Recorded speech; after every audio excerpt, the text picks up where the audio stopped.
The topic which we are going to cover today is string functions, but the most important thing is that you need to write this line. Include string.h, because without this statement in header, you will not be able to use any of these string functions, right? So here comes our first functions, that is strlen. Now, what this strlen function does? Basically, strlen function shows us the length of this string variable, that is length of the string basically. Let's say its syntax. Its syntax is strlen, in short form strlen, and in brackets you need to write any string variable, right? For example, variable and its name is equals to strlen string variable.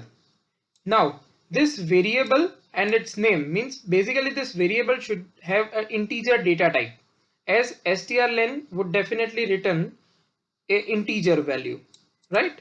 Now let's see its sample code, that is integer main, and after that character a of 10, which is used to write a string, and after that I have just simply written a word, that is for example bhavya. We all know that its length is 6 only, right? So for that, how we will write strlen? So for that, integer s.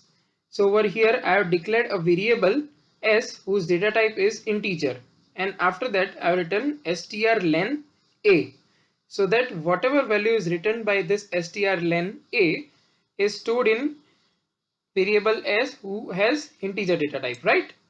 And after that I have simply printed it using printf.